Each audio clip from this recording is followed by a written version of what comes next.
June மாதம் 3ஆம் தேதி Wednesday. Today's Gospel. He is God not of the dead, but of the living. Mark 12, verse 27. No rabbi had ever produced evidence of a next life from the first 5 books of the scriptures, but Jesus did so. In this way, Abraham, Isaac, and Jacob are the most prominent figures in those first books. In the second of those books, God had said, the God of Abraham, Isaac, and Jacob, if these men are just dead, said Jesus, then God is reigning over a kingdom of death, not a kingdom of life. If you believe only in death, you see it everywhere. Jesus, the way, the truth, and the life, calls us to believe in life. Like diet, it is important to pay attention to your beliefs because you are what you believe.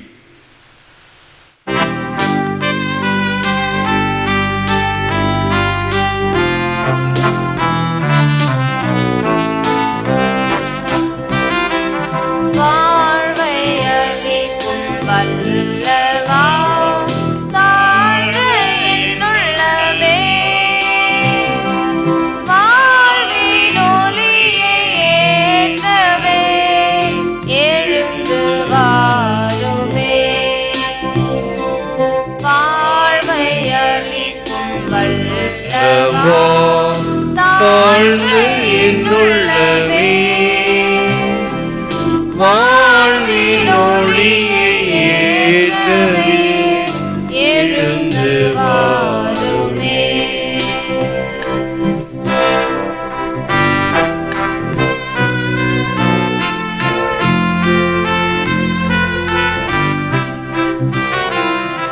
உலகம் யாவும்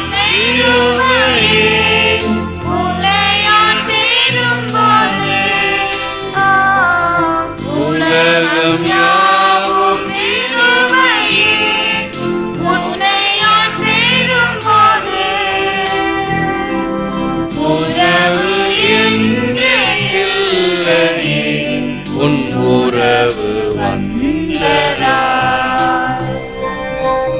வாழ்வை அளிக்கும் வல்லவா வாழ்வு என்னுள்ளவே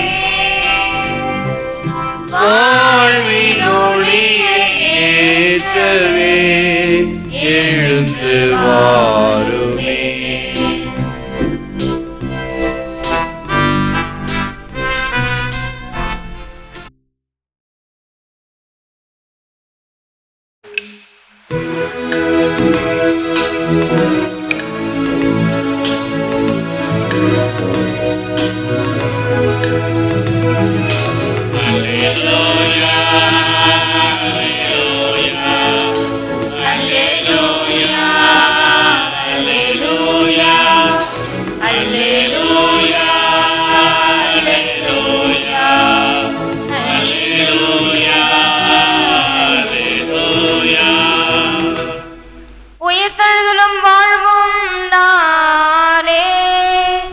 என்னிடம் நம்பிக்கை கொள்பவர் இறப்பிலும் வாழ்வார். அல்லேலூயா. ஆண்டவர் உங்களோடு இருப்பாராக. புனித மார்க் எழுதிய நற்செய்தியிலிருந்து வாசகம். மார்க்கு மகிமை. அதிகாரம் 12 திருவசனங்கள் 18 27 வரை. அக்காலத்தில் உயிர்த்தெழுதல் இல்லை என்னும் கருத்துடைய சதுசேயர் இயேசுவை அணுகி, போதகரே, ஒருவர் மகப்பேரின்றி தம் மனைவியை விட்டுவிட்டு இறந்து போனால் அவரை கொழுந்தனே மனைவியாக ஏற்றுக்கொண்டு சகோதரருக்கு வழிமரபு உருவாக்க வேண்டும் என்று மோசே நமக்கு எழுதி வைத்துள்ளார். சகோதரர் 7 இருந்தனர். மூத்தவர் ஒரு பெண்ணை மணந்து மகப்பேரின்றி இறந்தார். இரண்டாமவர் அவரை மணந்து அவரும் மகப்பேரின்றி இறந்தார். மூன்றாமவருக்கும் அவ்வாறே நிகழ்ந்தது. 7 பேருக்கும் மகப்பேறு இல்லாமற் போயிற்று. அனைவருக்கும் கடைசியாக அப்பெண்ணும் இறந்தார். அவர்கள் உயிர்த்தெழும்போது அவர் அவர்களுள் யாருக்கு மனைவியாக இருப்பார்? ஏனெனில் எழுவரும் அவரை மனைவியாக கொண்டிருந்தனரே என்று கேட்டனர். அதற்கு இயேசு அவர்களிடம், உங்களுக்கு மறைநூலும் தெரியாது, கடவுளின் வல்லமையும் தெரியாது. இதனால்தான் தவறான கருத்தை கொண்டிருக்கிறீர்கள். இறந்து உயிர்த்தெழும்போது யாரும் திருமணம் செய்து கொள்வதில்லை. மாறாக அவர்கள் விண்ணக தூதரை போல் இருப்பார்கள். இறந்தோர் உயிருடன் எழுப்பப்படுவதை பற்றி மோசேயின் நூலில் முட்புதர் பற்றிய நிகழ்ச்சியில் இவ்வாறு வாசித்ததில்லையா? ஆபிரகாமின் கடவுள், ஈசாக்கின் கடவுள், யாக்கோபின் கடவுள் நானே என்று கடவுள் அவரிடம் சொன்னாரே. அவர் இறந்தோரின் கடவுள் அல்ல, மாறாக வாழ்வோரின் கடவுள். நீங்கள் தவறான கருத்து கொண்டிருக்கிறீர்கள் என்று கூறினார். இது கிறிஸ்து வழங்கும் வாழ்வு தரும் நற்செய்தி. கிறிஸ்துவே உமக்கு புகழ். He is the God of the living. அவர் வாழ்வோரின் கடவுள்.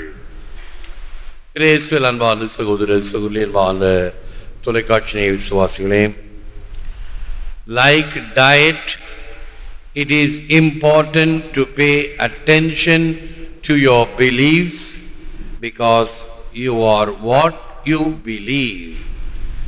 உன் நம்பிக்கைகளுக்கு கவனம் செலுத்துவது நமக்கு உணவை போல முக்கியமானது. ஏனெனில் நீ எதையெல்லாம் நம்புகிறாயோ நீயும் அப்படியே இருக்கிறாய். உணவு கட்டுப்பாடு எப்படி நமக்கு அவசியமோ அதே போன்று நம் நம்பிக்கைகள் நம்மை கட்டுப்படுத்துகின்றன.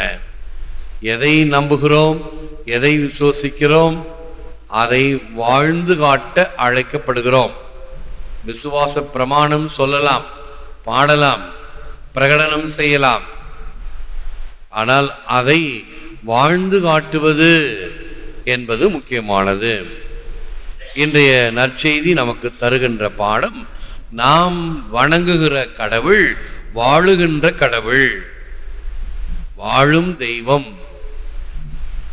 இறந்தோரின் கடவுள் அல்ல, இறந்த கடவுள் அல்ல என்பதை தெள்ளத் தெளிவாக புரிந்து கொள்வோம்.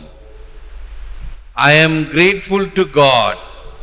He saved us and called us to a holy life. He is not God of the dead but of the living. நான் கடவுளுக்கு நன்றி உள்ளவனாய் இருக்கிறேன். அவர் நம்மை காப்பாற்றி புனிதமான வாழ்க்கைக்கு அழைத்து செல்கிறார். ஏனெனில் அவர் வாழுகின்ற கடவுள். வாழுகின்ற கடவுள் என்று சொல்லும் பொழுது அவர் நேற்றும் இன்றும் என்றும் மாறாதவராக இருக்கிறார். துவக்கமும் முடிவும் அவரே. இதைத்தான் பாஸ்கு திரியிலே நாம் அந்த பாஸ்கா இரவு அன்று அதை பிரகடனம் செய்து மெழுகு திரியிலே அதை பதிக்கின்றோம். ஆல்பாவும் ஒமேகாவும் அவரே, காலங்கள் அவருடையன, எண்களும் எழுத்துக்களும் அவருடையன, என்றென்றும் எப்பொழுதுமே. Christianity promises the eternity of what has been brought to pass here on earth. Joseph cardinal Ratzinger, நம் முன்னாள் போப்பாண்டவர், கிறிஸ்துவம் நாம் இந்த மண்ணில் கடந்து செல்வதை தவிர நித்தியத்தையும் வாக்களிக்கிறது. இந்த உலகில் இருக்கிறோம் என்றால் இந்த உலகத்தில் நாம் வாழ்ந்து இதை கடந்து செல்கிறோம். ஒவ்வொருவருக்கும் இறைவன் இந்த உடலையும் ஆன்மாவையும் கொடுத்திருக்கிறார். உடல் அழியக்கூடியது, ஆன்மா அழியாதது. ஆகவே அந்த ஆன்மா என்றும் எப்பொழுதும் இருந்து செயல்படுத்தி கொண்டிருக்கிறது, வாழ்ந்து கொண்டிருக்கிறது. எனவேதான் நம் உடலை பரிசுத்த ஆவியின் ஆலயம் என்று சொல்லுகிறோம். இந்த உடல் அழிந்தாலும் அது அந்த ஆன்மா அழியாததாக இருக்கிறது. நல்ல மரணம் அல்லது அகால மரணத்தை கூட வைத்துக் கொள்வோம். விபத்துக்கள், ஆபத்துக்களிலே இறந்தவர்களுக்கு கூட நாம் திருப்பலி ஒப்பு கொடுத்து அவர்களுக்கு ஒரு நல்ல அடக்க சடங்கை கொடுக்கிறோம். அது ஆன்மா அமைதி பெற, அது ஆன்மாவை இறைவன் எடுத்துக்கொள்ள, இறைவனில் சங்கமமாக, ஒன்று தனித்தீர்வை, பொது தீர்வை அல்லது இறைவன் கொடுக்கின்ற நீதி தீர்ப்பு, இவைகளை நாம் விசுவசிக்கிறோம், நம்புகிறோம். ஆகவே இந்த உடற்கூட்டிலிருந்து பிரிந்த ஆன்மா இறைவனை தேடி செல்லுகிறது. அகால மரணம் அடைந்தவர்கள் ஒரு தடையை பெறுகிறார்கள். ஆன்மா நம்முடைய உடலில் இருந்து பிரிந்ததும் இறைவனை நோக்கி செல்லுகின்ற வழியிலே ஏற்படக்கூடிய தடைகள், உதாரணமாக தற்கொலை செய்து கொள்கிறவர்களுக்கு ஒரு தடை. தங்களுடைய வாழ்வை தாங்களே மாய்த்து கொள்வது கொலை தண்டனைக்கு சமம். ஆகவேதான் திருச்சபை அவர்களுக்கு இந்த கோவில் காரியங்களை கொடுப்பதில்லை. அப்பொழுது என்ன நடக்கிறது? இந்த ஆன்மா இங்கே சுற்றி கொண்டிருக்கிறது. பேயாக அலையலாம் அல்லது நல்ல ஆன்மாவாக அலையலாம். அவைகள் நிச்சயமாக அந்த ஆத்ம சாந்தியை பெற வேண்டும். அது நம்முடைய ஜெபம், நாம் ஒப்பு கொடுக்கின்ற பலி, நாம் செய்கின்ற தர்ம காரியங்கள் வழியாக அவர்களுக்கு அந்த இரக்கத்தை இறைவன் கொடுக்க வேண்டும் என்று நம்முடைய பரிந்து பேசுதல். அதனால்தான் நாம் இறந்த ஆன்மாக்களுக்கு திருப்பலி ஒப்பு கொடுக்கின்றோம். ஒரு சில காரியங்கள் நம்மால் புரிந்து கொள்ள முடியாது. எப்படி, ஏன்? எனக்கு தெரிந்த ஒரு குடும்பத்தில் ஒரு அகால மரணம், வீட்டு தலைவர் தூக்கு போட்டு இறந்து விட்டார். பிரச்சனைகள் எல்லாம் தீர்ந்த பிறகு, சில சமயத்தில் அதுதான் வருத்தக்கூடிய ஒரு உண்மையாக அமையும். பிரச்சனைகள் இருந்தது உண்மை. பிரச்சனைகளை பேசி தீர்த்து அவைகளை எல்லாம் சரி செய்து கொண்ட பிறகும் ஏதோ ஒரு க்ஷணத்தில் அவர் தன் உயிரை மாய்த்து கொள்ள வேண்டும் என்று தற்கொலை செய்து கொண்டார். என்னிடம் வந்து சொன்னார்கள், ஃபாதர், ஒரு நாள் மதிய வேளையில் ஒரு பெரிய நாய் ஒன்று, நாங்கள் இருப்பது முதல் மாடியில், ஃபர்ஸ்ட் ஃப்ளோர், அது ஒரு நீண்ட காரிடார் இருக்கும், அப்புறம் தான் எங்கள் வீடு. அந்த வீட்டுக்குள் ஒரு பெரிய நாய் வந்தது. அந்த நாய் அந்த தெருவில் எங்கள் வீட்டுக்கு அருகிலே நாங்கள் பார்த்தது கிடையாது. அந்த நாய் வந்தது. அந்த நாயை பார்த்தப்போ எங்களுக்கு பயமாக இருந்தது. வந்தது, வீட்டை எல்லாம் சுற்றி பார்த்தது, எல்லாத்தையும் மோந்து பார்த்தது, பச்சிளம் குழந்தை இருக்கின்ற இடத்துக்கும் போனது, அந்த குழந்தையும் மோந்து பார்த்தது, பிறகு போய்விட்டது. எங்களால் ஒன்றும் கணிக்க முடியவில்லை. என்ன சொல்ல முடியும்? நடந்த உண்மை. ஆக ஒருவேளை இவர் இப்படி அலைந்து கொண்டிருக்கிறாரோ, தன் வீட்டில் வந்து இவர்களை எல்லாம் பார்க்க வேண்டும் என்று. ஆகவே சில சமயத்தில் இந்த உண்மைகளுக்கு எந்த பதிலும் எந்த விளக்கமும் சொல்ல முடியாது. நடந்தது உண்மை. ஆகவே திருப்பலி வைத்தார்கள், மற்ற காரியங்கள் செய்தார்கள். அதைவிட இன்னொரு அனுபவத்தை சொல்லுகிறேன். ஒரு 40 to 45 வயதுக்குள் இருக்கிற ஒரு வீட்டு தலைவி, அவருக்கு பேய் பிடித்தது போன்று. எப்படிப்பட்ட பேய் தெரியுமா? ஒரு வயசான பாட்டியை போல அவர் பேசுவார். நன்றாக இருக்கக்கூடியவர் கூன் வளைந்து நிற்பார், பாட்டியை போல பேசுவார். என்ன வேண்டுமாம்? எனக்கு திருப்பலி ஒப்பு கொடுத்து எனக்கு வேண்டிய காரியங்களை செய்யாமல் என்னை புதைத்து விட்டார்கள், நான் அதற்காக ஏங்குகிறேன் என்று சொல்லி என்னிடம் வந்தார்கள். சரி, திருப்பலி வைப்போம், செபிப்போம், வீட்டிற்கு வருகின்றேன், வந்திருக்கின்றேன் என்று ஒரு வெள்ளிக்கிழமை திருப்பலி வைத்து வீட்டுக்கு சென்று வந்திருத்தேன். சரியா போயிடுச்சு.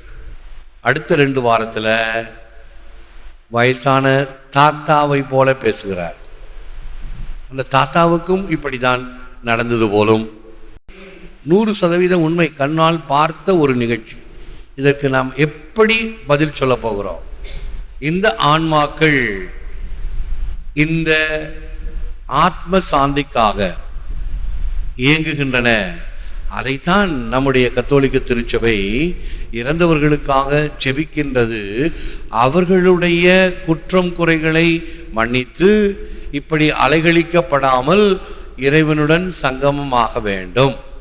என்கின்ற வகையில, எனவேதான் இந்த வாழ்வோரின் கடவுள் என்று சொல்லும் பொழுது கிறிஸ்துவம் நாம் இந்த மண்ணில் கடந்து செல்வதை தவிர நித்தியத்தையும் வாக்களிக்கிறது.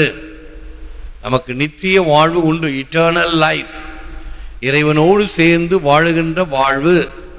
அந்த வாழ்வுக்கு நாம் அழைக்கப்படுகிறோம். அந்த வாழ்வு இந்த உலக வாழ்வை விட மாறுபட்டது. நேற்றைய நற்செய்தி, இன்றைய நற்செய்தி, நாளைய நற்செய்தியை கவனித்து பார்த்தீர்கள் என்றால் இயேசுவிடம் இப்படிப்பட்ட கேள்வி கேட்கப்படுகிறது. நேற்று என்ன கேள்வி? சீசருக்கு வரி கொடுப்பது முறையா இல்லையா? வரி கொடுக்கலாமா கொடுக்கக்கூடாதா? இது ஒரு பகுதியினர். இயேசு அவர்களுக்கு நல்ல பதில் கொடுக்கின்றார். இன்றைக்கு ஒரு பதில், இறந்தவர்கள் உயிர் தெழுந்து வாழ்கிறார்களா?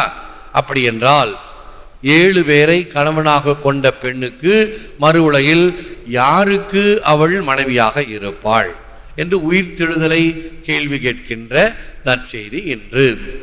நாளைய தினம் நான் என்ன செய்ய வேண்டும் நித்திய வாழ்வை சுதந்திரித்துக் கொள்ள என்று கட்டளைகளை கடைபிடிக்கிற பேர்வழியை போல ஒரு கேள்வி கேட்கப்படும்.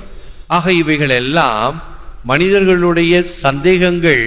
இவைகளுக்கு இயேசு நல்ல பதிலை தருகிறார். இன்று தருகின்ற பதில், நான் வாழுகின்ற கடவுள், வாழும் தெய்வம், இறந்தோரின் கடவுள் அல்ல. நித்தியத்திற்கும் இந்த வாழ்வை சுதந்திரித்துக் கொள்ள நீங்கள் முயற்சிக்க வேண்டும் என்பதை இன்றைய தினத்தில் நாம் சிந்தனை செய்வோம், செபிப்போம், முழந்தாள் இருப்போம். For all you have given, thank you God. For all you have withheld, thank you God. For all you have withdrawn, thank you God. For all you have permitted, thank you God. For all you have prevented, thank you God. For all you have forgiven me, thank you God. You, God, for all you have prepared for me, thank you God. For having created me to love you for eternity, thank you God. நன்றி இறைவா, நீர் கொடுத்தவற்றிற்கும் கொடுக்காதவற்றிற்கும், எடுத்துக்கொண்டவற்றிற்கும் அனுமதித்தவற்றிற்கும், தடை செய்வதற்கும் மன்னித்தவற்றிற்கும், தயார் செய்தவற்றுக்கும் எக்காலமும் உம்மை அன்பு செய்ய எங்களை உம் சாயலில் படைத்த கிருபைக்கும் நன்றி இறைவா, நன்றி. ஏற்று வரமருளும் இறைவா, காக்கும் கரங்களினால். ஆமென், ஆமென். அன்பர்களே, ஒவ்வொரு வீடியோவின் கீழும் மறையுரை விளக்கங்கள் உள்ளன. படித்து பயன்பெறுங்கள். நன்றி, வணக்கம்.